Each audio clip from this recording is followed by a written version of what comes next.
Hey guys, it's me, Jefferson, with Van on the Run. It's been a little while since I posted a video, and I just wanted to catch you guys up on the build out I've been working on. This is my 2019 Ford Transit, aka Quinn the Quigley. This looks like a good place to kick off this tour, so come along with me and let's get this thing started.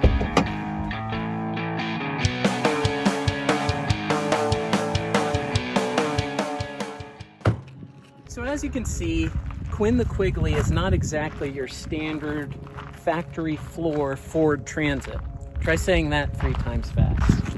That said, I did seek out the Ford Transit model specifically for my adventure mobile build out. There were 3 primary things that drew me to the Ford Transit. 1, the powerful EcoBoost twin turbo engine. Number 2, the van size. This is a medium roof, 130-inch wheelbase. And number 3, serviceability. So why don't we get started with the front here, and I'll walk you through the exterior modifications. As we get started with the front of the van here, I want to highlight this Van Compass skid plate, which I had installed by Adrenaline Vans in Montrose, Colorado. As you can tell, this thing's pretty beefy and has actually saved me already more than once by protecting the oil pan underneath when off-roading. This takes the brunt of those hits as opposed to important parts of the van. So another cool custom upgrade that I had done to the van, and actually I won this in a contest, was a wrap from Jake at Lucid Wraps, and he actually embossed the Van on the Run logo into the wrap. So a shout out to Jake at Lucid Wraps. I'm really happy with how that turned out. So the tires are Falcon Wild Peak tires. These were upgraded from the original size tires. That upgrade came after the Quigley 4x4 conversion, which I'll talk about here in a second.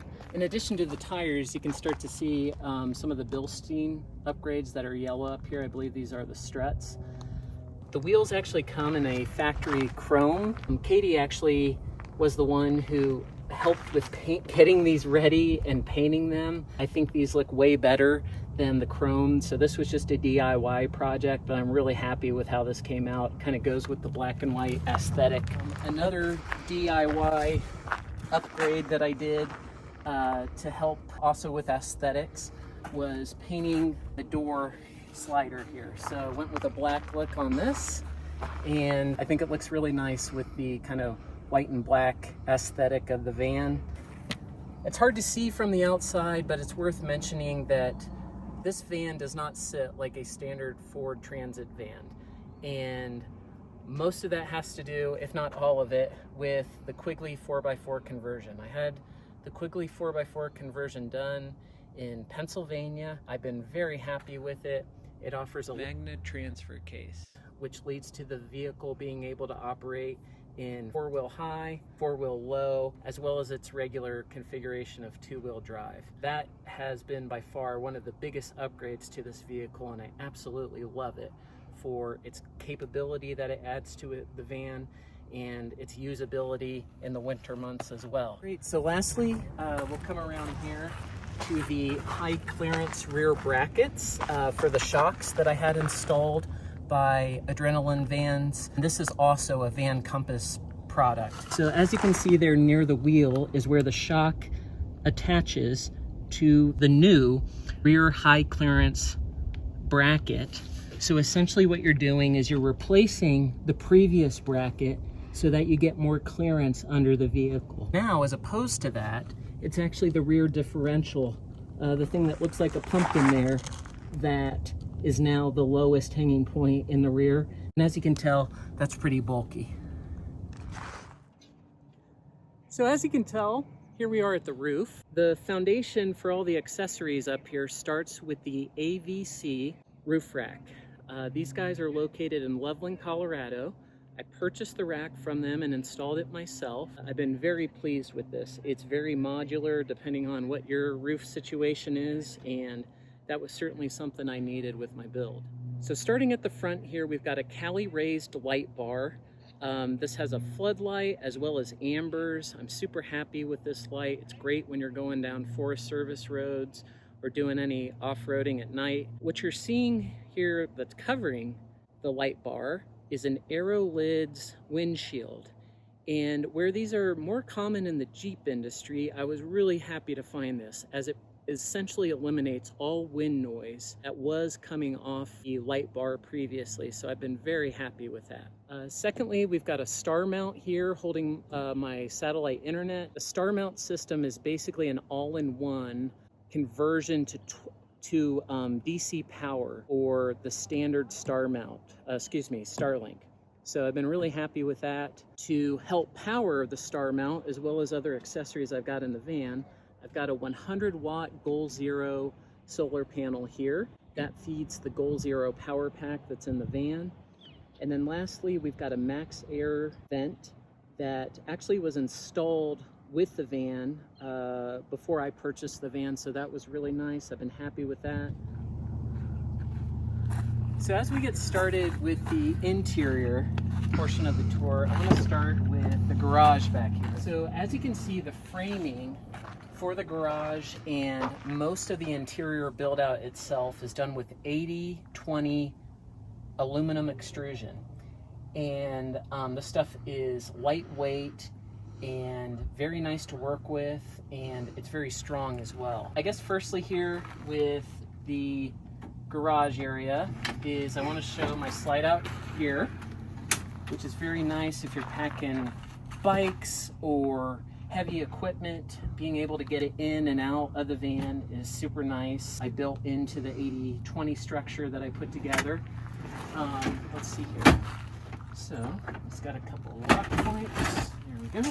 Additionally, we've got a spare tire holder that I put together as well. Very custom, but in upsizing the tires, which I mentioned earlier, the spare tire no longer fits under the vehicle. When it comes from the factory, that's where it lives. So had to figure out a new spot for that, and I really kind of wanted to keep everything inside of the van as much as possible. Lastly here, I want to show the L-track. This L-track can be used for bike mounts or tie-down points if you need to really secure something in the van. So another high-quality product that came from AVC Rig Company.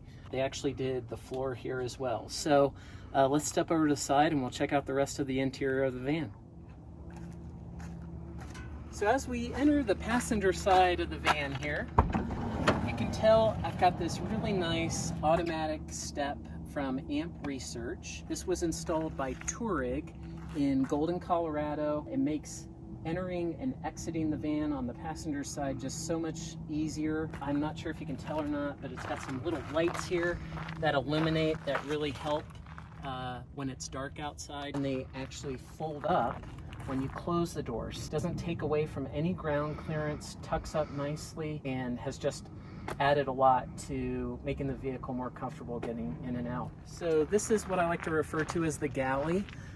Again, I made this out of the 80/20 extruded aluminum, the same stuff that I used for the bed platform and the foundation for the garage and the sliding drawer that I showed a minute ago. We've got a refrigerator, or excuse me, an ice chest. One day a refrigerator, hopefully, that just slides out there, so easy to get in and out of.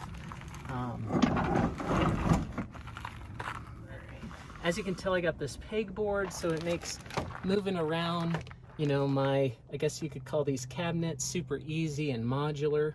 I built out an extension for the galley, so you got a little bit more prep space here. This folds obviously up and down, but locks into place.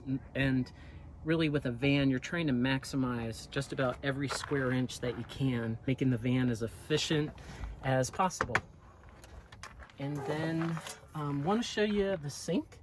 I sought out this sink specifically. This is a Tech Van Life sink, but it's very deep here. It also has quite an extension. I think it might be 48 inches or so, but not only helps for when you're doing dishes, but you can also spray off outside the van even. So anyway, pretty cool. It tucks away very nicely, but also nice to have a flat surface and again, utilize every square inch that you can. So I've got a swivel seat here. This was actually installed before I took ownership of the van.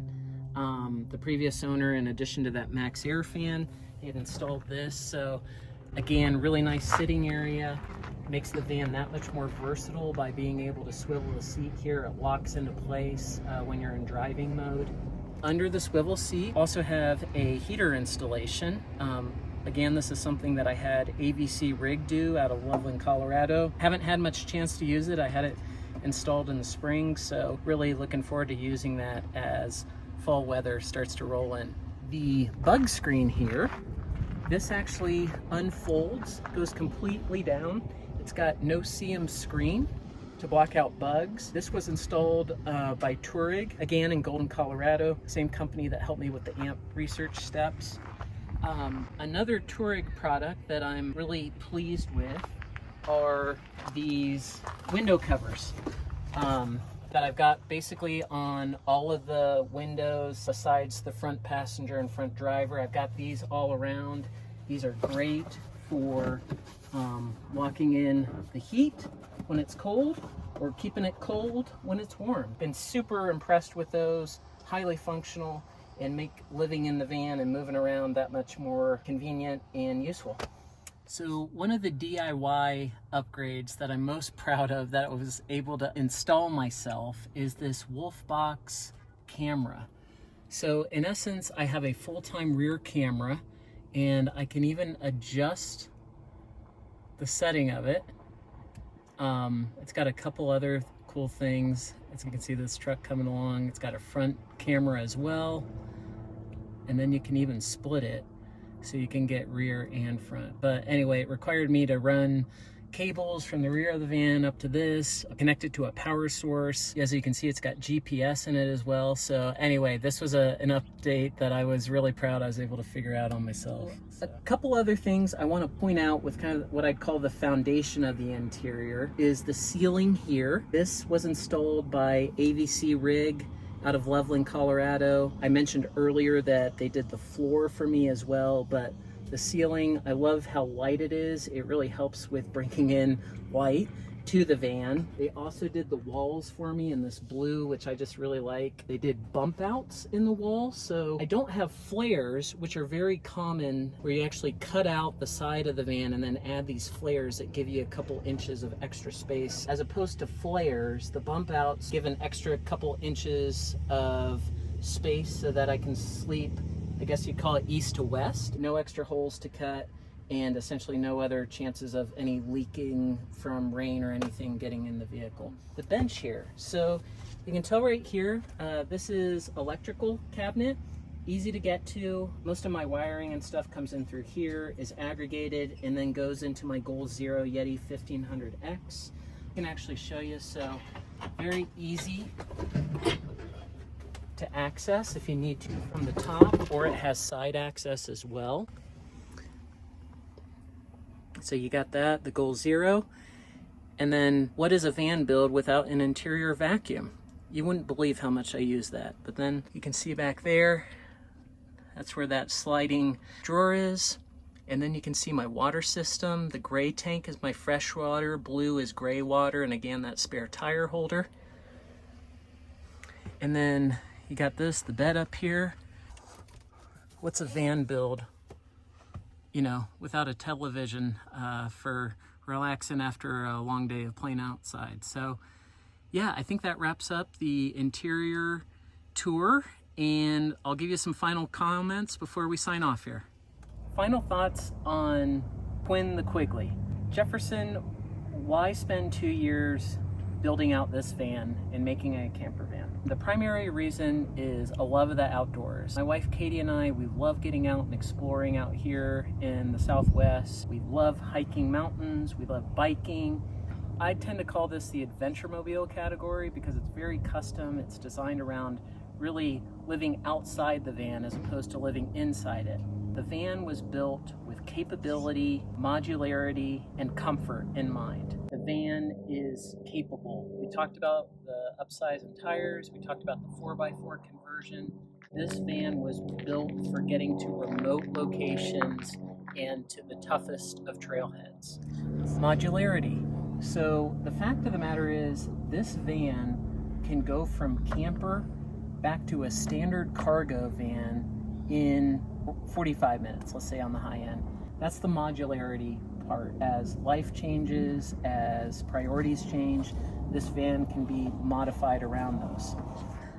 Comfort. So this van was designed with comfort in mind. We've got plumbing, we've got a cooler, we've got electricity, we have a bed, we have a television, we have internet, storage. This van was designed around all those comforts of home and bringing those on the road with us. While yes, it might be in a smaller package here, it does check most of those boxes. It just makes getting out and enjoying the outdoors that much more wonderful and easy to do. Thank you so much for tuning into this video. If you'd like to know more about Van on the Run, check out the website, vanontheRun.net, that go into a little bit more detail and talk about more subjects a little bit more in depth that we covered here on this tour. So thanks for watching, and we'll see you on the run.